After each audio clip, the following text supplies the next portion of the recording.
to the state that drew it.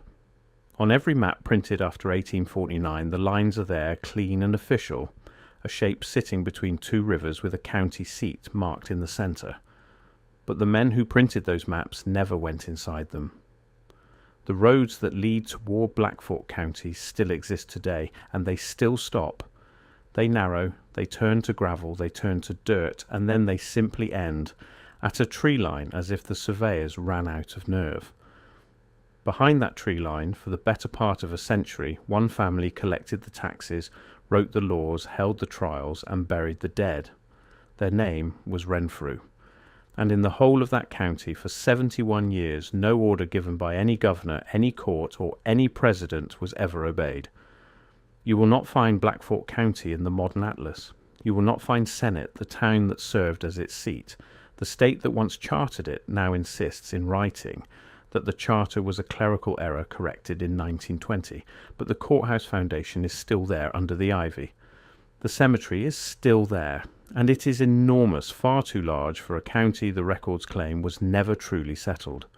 Someone lived here. Someone died here in numbers that do not match a single official page.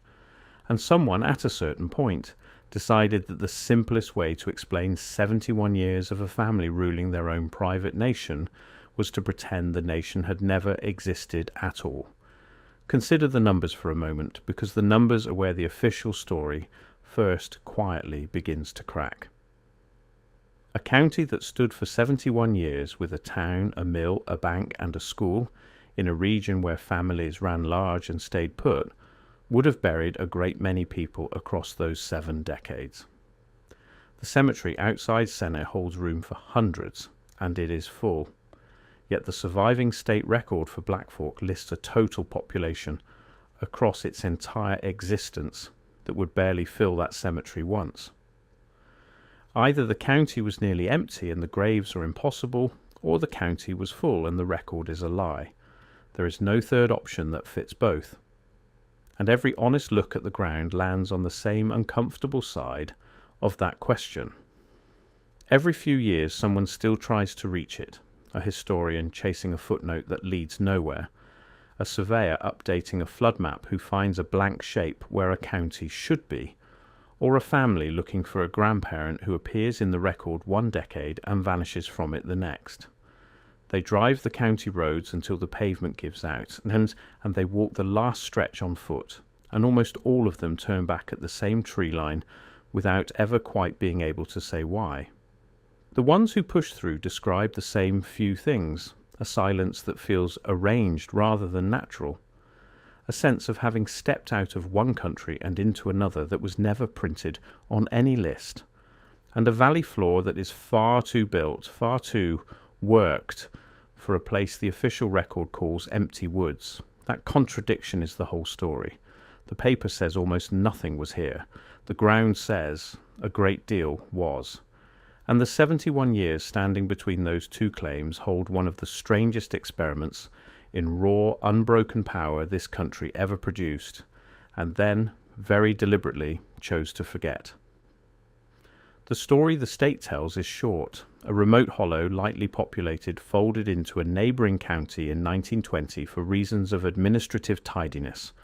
The story the ground tells is longer, and it does not agree. The ground tells you there were streets here. It tells you there was a mill, a bank, a school, and a jail with iron set into the windows. It insists the Renfruits were not squatters in a forgotten valley. They were a government, and governments do not vanish by accident. And before we go further, I need to pause for a second, because what I'm about to tell you gets significantly darker. And I realised a while ago that some of this cannot be fully explained in a video format. The complete reconstruction of the 71 years someone cut out of the record, the Renfrew tax ledger written in their own hand, the redrawn county map that never matched the states, the names and dates of every man the family removed copied straight out of Blackfork's own book. I put it all into a written document. It's linked below and the QR code is on your screen.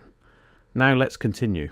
To understand how a family came to own a county, you have to go back to before there was a county at all. In 1848, the land between the two rivers had no name that anyone in the capital recognised.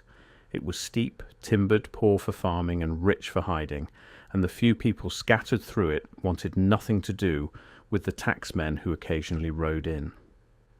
Into that gap came Absalom Renfrew, a lay preacher with 6 sons, a wagon of tools, and a reputation 2 counties east that no one who knew it would repeat above a whisper. Absalom did not conquer the hollow. He offered it something the state never had. He offered it protection, and he offered it distance. When a family owed money they could not pay, Absalom paid it, and the family owed him instead. When a man went missing on the road, Absalom's sons found who had done it, and the finding was final and required no court. Within 3 years there was not a household in the valley that did not owe the Renfrews a debt of money, of blood, or of silence. The people did not choose the Renfrews the way you choose a leader. They fell into them the way you fall into a hole, one small step at a time, until the walls are over your head and there is no version of climbing out that does not run through the family that owns the ladder. And when the state finally sent a surveyor in 1849 to draw the county and appoint its officers, the surveyor was met at the tree line by 4 of Absalom's sons, turned around before he reached the first house, and sent home with a signed paper naming Absalom Renfrew the county's first and only sheriff. The state accepted it. That is the part people never believe. A clerk in a distant office received a document, saw a name written in the sheriff's line, filed it, and moved on to the next county in the stack. And with that single act of paperwork, a preacher with a violent past became the lawful authority over a piece of American land that no lawful authority would ever again be able to enter. Blackfork County was real. It paid its charter fee. It appeared in the ledgers of the state, and it was, from its very first day, already gone. What the Renfrews built inside that closed border was not chaos. It was worse than chaos. It was order. Absalom understood that a family cannot hold a county by fear alone across generations, so he built the machinery of a real state and simply kept every lever of it in Renfrew hands. There was a court, and the judge was his eldest son. The bank belonged to his second son, and the coin it issued was stamped with the family mark and worth nothing, 1 full foot beyond the tree line. A church stood at the centre of it, and Absalom himself preached there every Sunday morning to a congregation that had learned exactly what happened to the absent. Taxes came in coin, in labour, and in years of a young man's life, and a jail, low and stone and cold, waited for anyone who could not pay in any of the 3. There is a detail here that is easy to pass over and worth stopping on, because it explains how the whole thing lasted so long. The Renfrews did not just control the valley. They controlled the only way of describing it. Every letter that left Blackfork left through a Renfrew hand. Every traveller who entered gave an account of himself to a Renfrew son before he reached a single home. The family did not merely rule the people. They ruled the story the people were allowed to tell about being ruled, and they ruled the far thinner story the outside world was ever allowed to hear. To the state, Blackfork was a quiet, sparsely settled county that paid its small fees on time and asked the state for nothing at all. That version was true in the way a mask is true. It fit the face perfectly, and it hid the face completely from the world outside it. By 1860, the county did not merely survive. It functioned. Children were born inside it who would live their entire lives without ever seeing a lawman who was not a Renfrew, without ever spending a coin the Renfrews had not stamped, without ever once being told plainly that beyond the tree line there was a country called the United States, that believed, on paper, that it governed them. They grew up inside a closed world with its own money, its own law, its own single family, standing in the place where God and government were supposed to be. And they had no word for how strange that was, because they had never seen anything else to hold it against. Then, 200 miles away, a war came that would kill 600,000 men. Blackfork County did not send a single soldier to either side of it. When recruiters came for the valley's young men, they reached the tree line and they did not come back, and after a while the recruiters stopped coming, and the war maps simply drew themselves around the blank shape without comment. The war ended. The country tore itself apart and stitched itself back together and changed in ways that touched nearly every acre of American ground. Blackfork did not change. The Renfrews watched the outside world convulse through 3 of the bloodiest years in the nation's history, kept collecting their taxes the whole time, and never once let a single order from Washington cross their line. Before we move on to what happened in the final winter, stop for a second. What you just heard about a family holding a closed county straight through a civil war is the part that changes everything. But it only makes sense when you see it written out next to the full account, the redrawn county line. The empty war years, it's all in the document linked below. Take 5 seconds right now, grab it, and then come back. Because what comes next builds directly on it. The link is in the description. QR code is on your screen. Here is where the story turns from strange to frightening. A closed county can survive a war. What it cannot survive is its own success. By the 1880s, the second generation of Renfrews had grown up knowing only power, and power that meets no resistance across a lifetime does not soften with age. It curdles. The men who now ran Blackfork had never once been told no by anyone who lived to say it twice, and it showed in everything they did. The trials in the Renfrew court stopped resembling trials and started resembling sentences read aloud. Taxes climbed past what a poor valley could possibly bear, and the jail, which under Absalom had held debtors for a hard season and then released them, began holding men who were seen to go in and never seen to come out. The families of the valley had spent 30 years learning that the Renfrews found everything and forgave nothing. So they did not run and they did not fight, because both of those things had been tried by braver people who were no longer around to advise against them. Instead, they counted. In the back pages of family Bibles, in numbers scratched into the underside of barn beams, in knots tied into lengths of cord kept hidden in walls, the people of Blackfork began to keep a private census the Renfrews never knew existed. They wrote down who went up the road to the courthouse, and they wrote down who came back down it. Across the last 2 decades of Renfrew rule, those 2 numbers stopped matching, and the gap between them widened every single year. Men went up for owed taxes. Men went up for a hard word said in the wrong ear. A young man went up because a daughter had been noticed by a Renfrew son, and a father had said the wrong thing about it. Some came back down thinner and quieter, and never the same. A great many did not come back down at all. The valley learned to read the silences. When a house went dark and stayed dark, no one asked. When a name stopped being spoken at church, everyone understood, and everyone quietly added a mark to a tally that the family in the courthouse would have burned the valley to the ground to find. There was, the hidden records suggest, exactly 1 serious attempt to bring the outside world in. Sometime in the early 1890s, a young man from one of the valley's oldest families slipped out past the tree line at night, walked 2 days to the nearest town with a real courthouse, and tried to tell a county clerk there what was happening inside Blackfork. The clerk listened, wrote nothing down, and was very polite. 3 weeks later, the young man was back in Blackfork, in the ground on the ridge, and his entire family was gone from the valley by the following spring, their house left standing open and their name never spoken in Senate again. The lesson landed exactly as it was meant to. It was not a rescue. The outside world was a rumour the Renfrews had already reached first. After that, no one tried the roads again. They only kept counting. The cemetery in the centre of town grew, but the graves that truly grew, it were not in the cemetery.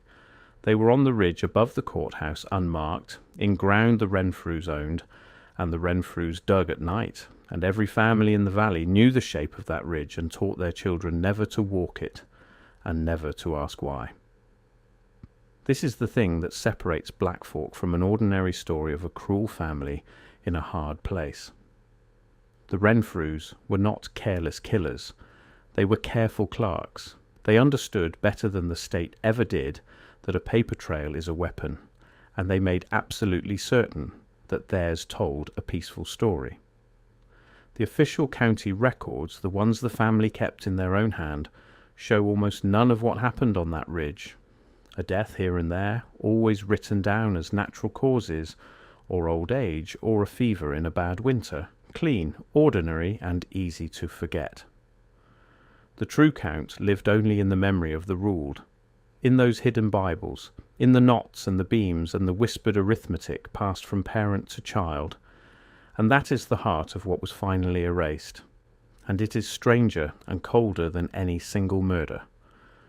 What disappeared from Blackfork County was not a family, and it was not even a crime. It was a parallel record.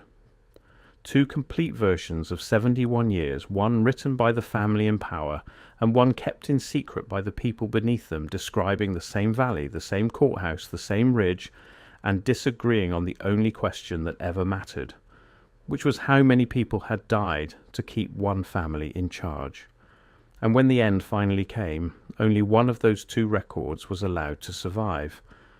The end came quietly, and that quiet is its own kind of horror. There was no army, no siege, no burning courthouse, no reckoning of the sort a story like this seems to demand. In the winter of 1919, the last true Renfruit patriarch died in his own bed of nothing more dramatic than old age. His heirs were fewer and weaker and scattered by then across a country that had grown up all around their closed valley without ever once noticing it was there. The taxes went uncollected for the first time in 70 years. The court sat empty.